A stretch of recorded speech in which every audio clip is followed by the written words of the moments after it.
តើកូនមុំនៅតែជាកីឡាករលេចធ្លោនៅក្នុងក្លឹបបាល់ទះវិសាខាមែនទេនៅពេលដែលនិយាយអំពីក្លឹបបាល់ទះវិសាខាដែលជាក្លឹបមួយដ៏ជោគជ័យនៅក្នុងប្រវត្តិសាស្ត្រនៃកីឡាបាល់ទះកម្ពុជា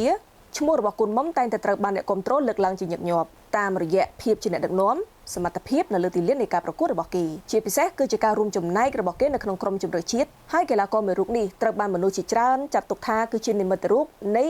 វិស័យកីឡាបាល់ទះនៅក្នុងសម័យទំនើបប៉ុន្តែសំណួរដែលគួរចាប់អារម្មណ៍នោះគឺតើកូនមុំពិតជាកីឡាករដ៏លេចធ្លោនៅក្នុងប្រវត្តិសាស្ត្ររបស់ក្លឹបបាល់ទះវិសាខាមែនទេ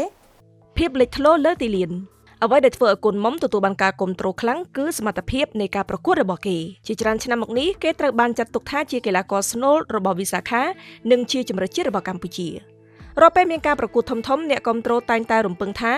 កូនមុំនឹងក្លាយជាអ្នកបង្កើតភាពខុសគ្នាសម្រាប់ក្រុមនេះគឺជាលក្ខណៈពិសេសមួយដែលមិនមែនកីឡាករគ្រប់រូបអាចធ្វើបាននោះទេឥទ្ធិពលលើអ្នកគាំទ្រ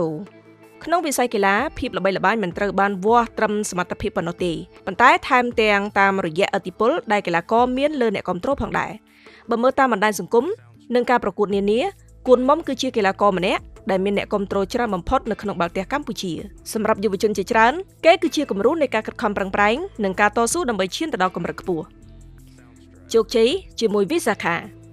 ការលេចធ្លោរបស់កីឡាករម្នាក់មិនអាចផ្ដាច់ចេញពីជោគជ័យរបស់ក្លឹបបានទេក្នុងអំឡុងពេលដែលវិសាខាក្លាយជាក្រុមខ្លាំងមួយនៅកម្ពុជាកូនមុំបានដើរតួនាទីយ៉ាងសំខាន់នៅក្នុងការជួយក្រុមឈ្នះពានរង្វាន់និងរក្សាភាពប្រកួតប្រជែងនៅកម្រិតខ្ពស់ជាពិសេសការបង្ហាញទម្រង់លេងដ៏ល្អក្នុងការប្រកួតជាតិនិងអន្តរជាតិបានជួយលើកកម្ពស់កេរ្តិ៍ឈ្មោះរបស់វិសាខាឲ្យកាន់តែល្បីល្បាញប៉ុន្តែវិសាខាមិនមែនមានតែកូនមុំម្នាក់ទេទោះជាយ៉ាងណាការនិយាយថាកូនមុំគឺជាកីឡាករលេចធ្លោបំផុតដោយគ្មានការជជែកវែកញែកអាចមិនទាន់ត្រឹមត្រូវទាំងស្រុងនោះទេ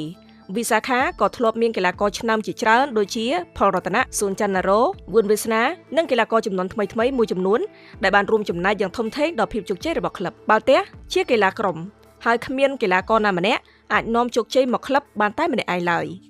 ការវាស់ស្ទង់ភាពលេចធ្លោបញ្ហាសំខាន់គឺថាតើយើងវាស់ស្ទង់ភាពលេចធ្លោតាមអ្វីបើវាស់តាមប្រជាប្រិយភាពកូនមុំប្រហែលជាឈរនៅជួរមុខបើវាស់តាមពានរង្វាន់អាចមានកីឡាករផ្សេងទៀតដែលមានស្នាដៃប្រហាក់ប្រហែលគ្នាបើវាស់តាមឥទ្ធិពលលើការអភិវឌ្ឍបាល់ទះកម្ពុជាកូនមុំក៏ជាបេក្ខភាពដ៏រឹងមាំម្នាក់ផងដែរយើងអាចសន្និដ្ឋានបានថាបើផ្អែកលើប្រជាប្រិយភាពការទទួលស្គាល់ពីអ្នកគាំទ្រនិងការរួមចំណែកជាមួយវិសាខានិងក្រុមជម្រើសជាតិកីឡាករកូនមុំអាចត្រូវបានចាត់ទុកថាជាកីឡាករលេចធ្លោបំផុតម្នាក់នៅក្នុងប្រវត្តិសាស្ត្រក្លឹបបាល់ទះវិសាខាទោះជាយ៉ាងណាភាពជោគជ័យរបស់វិសាខាគឺជាលទ្ធផលនៃការខិតខំប្រឹងប្រែងរួមគ្នារបស់គ្រូបង្វឹកនិងថ្នាក់ដឹកនាំជាច្រើនជំនាន់ដូច្នេះជំនួសឲ្យការសួរថាអ្នកណាល្អជាងគេប្រហែលជាសំណួរដែលសមជាងគេគឺតើកីឡាកររូបណាខ្លះដែលជួយឲ្យវិសាខាក្លាយជាក្លឹបបាល់ទះដ៏ជោគជ័យបំផុតមួយនៅកម្ពុជាព្រោះក្នុងកីឡាជាក្រុមកេរ្តិ៍ឈ្មោះរបស់ក្លឹបតែងតែកើតចេញពីការរួមចំណែករបស់មនុស្សជាច្រើនមិនមែនមានតែវីរបុរសតែម្នាក់នោះទេ